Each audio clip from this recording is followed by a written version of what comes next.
नमस्कार साथियों, master classes में एक बार पुनः आपका स्वागत, अभिनंदन। साथियों, काफ़ी लंबा समय के बाद आज पुनः आपसे मिलना हो रहा है। आप मेरी स्थिति को देख रहे हैं कि किसी न किसी हमारे प्रिय परिजन को हमने खोया है, परंतु जहाँ छात्रवृत्ति की बात होती है तो गम कुछ भुलाना पड़ता है साथियों, क्योंकि मेरी नानी जी को हमने खोया है। तो सर्वप्रथम मैं परमपिता परमात्मा से मैं ऐसी प्रार्थना करता हूँ कि प्रभु आपके उनको श्री चरणों में स्थान दे, और मैं मेरी नानी जी से यह प्रार्थना करता हूँ कि सदैव आपका आशीर्वाद मेरे पे बना रहे, जिसके कारण मेरे मुंह से निकला हुआ हर एक शब्द हर एक छात्र के लिए उसके जीवन निर्माण में सहयोग हो। जो प्रश्न मैं बताऊं निश्चित उसके परीक्षा में मदद करे। साथियों, राजस्थान के आज वो दो महत्वपूर्ण प्रश्न आते हैं परीक्षा में, लोक देवता व लोक संत से। पहला आता है, कभी प्रश्न आता है कि राजस्थान में से कौन सा पंचपीर नहीं है। बहुत बार आया परीक्षा में, सेकंड ग्रेड में भी आया, अभी मैं प्रश्न लिख दूंगा। इसके बाद दूसरा प्रश्न आता है, निम्न में से कौन से संत ने कौन सा प्रवर्तक दिया, या निम्न में से कौन सा असंगत है। ऐसे जो प्रश्न आते हैं साथियों, राजस्थान के 7 से 10 प्रश्न ऐसे होते हैं। पहला प्रश्न होता है, निम्न में से पाली जिले की सीमा को छूने वाला जिला नहीं है। हमेशा परीक्षा में प्रश्न आता है, निम्न में से वह जिला जो किसी भी अंतर्राज्यीय वह अंतर्राष्ट्रीय सीमा को नहीं छूता है। उसमें से एक प्रश्न आता है, निम्न में से वह नदी जो अपना जल अरब सागर में नहीं डूबती। वहां से प्रश्न आता है, निम्न में से राजस्थान के पंचपीर में से सम्मिलित नहीं है। वहां से आता है, निम्न में से कौन से संत ने कौन सा प्रवर्तक दिया, असंगत है। वहां से आता है। एक प्रश्न आता है, निम्न में से महाराणा प्रताप को समझाने के लिए जो 4 शिष्टमंडल आया उनका क्रम कौन सा है। फिर एक प्रश्न आता है, राजस्थान की में 1857 की क्रांति में कौन सी सैनिक छावनी नहीं थी। फिर एक प्रश्न आता है, जंतर मंतर निम्न में से सवाई जय सिंह ने किस स्थान पर वेधशाला का निर्माण नहीं किया। वो ये महत्वपूर्ण प्रश्न है जो हर एक परीक्षा में प्रश्न है, चाहे आप सेकंड ग्रेड में लीजिए, फर्स्ट ग्रेड में लीजिए, रीट में लीजिए, टेट में लीजिए, बीएसटीसी में लीजिए, पुलिस कांस्टेबल में लीजिए, हर एक में प्रश्न आ जाए।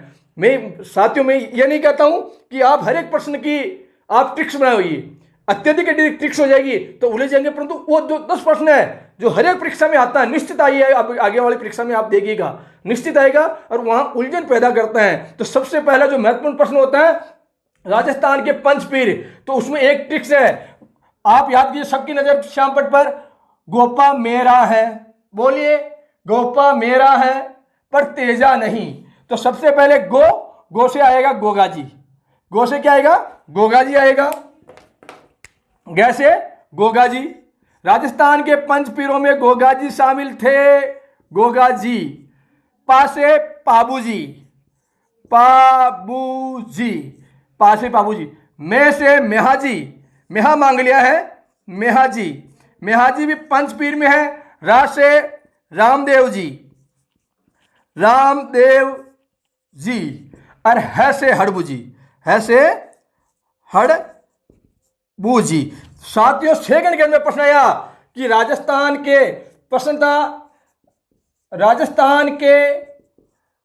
पंच पीर में सम्मिलित नहीं है। आपको जवाब देना है, ए पाबूजी, बी तेजाजी, सी रामदेव जी, डी हड़बू जी। ये सेकंड ग्रेड में आया साथियों। किस में आया, सेकंड ग्रेड में आया। अब क्या होता है कि तेजाजी बहुत ही लोकप्रिय देवता है, राजस्थान के सर्वाधिक लोकप्रिय और अजमेर जिले के सर्वाधिक लोकप्रिय देवता है तेजाजी, जिसका पात्रपुत्र शुक्ला दशमी को इसका मेला लगता है। परंतु हर परीक्षा में तेजाजी मुंह पे तो हो जाए, परंतु कहां दिक्कत आती है, मेहाजी और हड़बूजी में क्या कि आदमी कंफ्यूज हो जाता है और वो सोचता है यार कि तेजाजी तो है, लिस्ट में आंसर क्या लगाते हैं, हड़बूजी। इसलिए साथियों ध्यान रखना, तेजाजी राजस्थान के पंचपीर में सम्मिलित नहीं है। एक बार पुनः राजस्थान के पंचपीरों की ट्रिक्स को याद कीजिए। बोलो, गोपा मेरा है, बोलो साथियों, आंखें बंद, गोपा मेरा है परंतु तेजा नहीं। गो से गोगा जी, पा से पाबू जी, मैं से मेहा जी, रा से रामदेव जी, है से हड़बू जी। ये पंचपीर है, परंतु तेजा जी राजस्थान के लोकप्रिय देवता हैं, परंतु पंचपीरों में सम्मिलित है नहीं है। परंतु अपनी सबसे ज्यादा नजर किस पे जा जाती है? तेजा जी पे चली जाती है। कहीं कंफ्यूज ना हो जाए, ध्यान रखना साथियों। अब अगला है प्रश्न, सबसे महत्वपूर्ण प्रश्न है, हर एक परीक्षा से सबसे कठिन। ये 4 शब्द, इसके बिना पेपर होता ही नहीं है। सबसे पहला लिखा है प्रवर्तक और उसके लोक देवता। सिर्फ एनडीटी को अंडरलाइन कीजिए। एन का मतलब निम्बार्काचार्य, निम्बार्काचार्य। निम्बार्काचार्य ने दिया था डीडी, द्वैता द्वैतवाद, द्वैता द्वैतवाद। नंबर 2 एमडी के नीचे भी अंडरलाइन कीजिए, माधवाचार्य। माधवाचार्य ने दिया था डी, केवल द्वैतवाद, द्वैतवाद। नंबर 3 वसु के नीचे अंडरलाइन कीजिए, वैसे वल्लभाचार्य, वल्लभाचार्य। वल्लभाचार्य ने दिया था सु, शुद्धाद्वैतवाद, शुद्धाद्वैतवाद। अब नीचे है रावी के नीचे अंडरलाइन कीजिए। रा का मतलब रामानुज, रामानुजाचार्य या रामानुज कर दो। वी का मतलब विशिष्टाद्वैतवाद,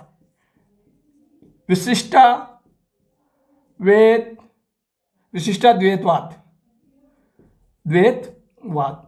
अब इसको कैसे याद करोगे? प्रवर्तक और उनके संत एनडीडी व एमडी, 2 लड़कों ने वसु लड़की को रावी नदी के तट पर घूमने ले गए। एक बार पुनः सोचिए, एनडीडी व एमडी लड़कों ने वसु लड़की को रावी नदी के तट पर घूमने ले गए।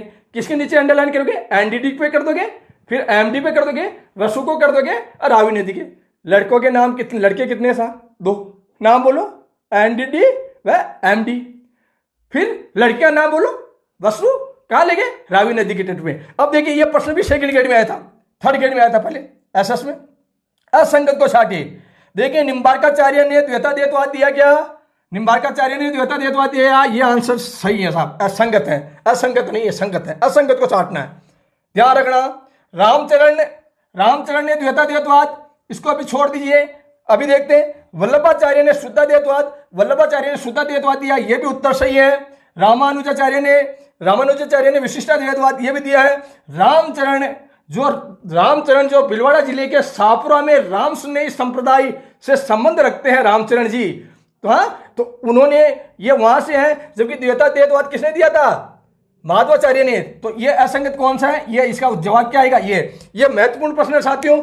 इस प्रकार के जो महत्वपूर्ण परीक्षा में प्रश्न आए हुए हैं, जो मेरा अनुभव है, कहीं मैंने परीक्षा में दिया है, आपके लिए महत्वपूर्ण प्रश्नों की ट्रिक्स बनाऊंगा, हर एक की नहीं साहब, क्योंकि बेवजह से अत्यधिक ट्रिक्स बना करके जंजाल बनाना, दुविधा में डालना है। तो इस प्रकार का मैं आपको समय समय पर मैं बढ़ाता रहूंगा। साथियों, यदि मेरा यह प्रयास आपके लिए पसंद आया है तो आप लाइक कीजिए, आपको लगता है तो इसको शेयर कीजिए, तथा पहली बार मेरे चैनल पर आए तो आप सब्सक्राइब कीजिए और पास लगे घंटे के बेल को प्रेस कीजिए, जिसके कारण और भी मैं कोई भी नवीन ट्रिक्स बनाऊं जो आपके परीक्षा में अति महत्वपूर्ण है तो आपको तुरंत मिल जाए। तो आप इसको सब्सक्राइब कीजिए और पास लगे घंटे के बेल को बजाइए। तब तक के लिए आप तैयारी करते रहे। जय हिंद, जय भारत।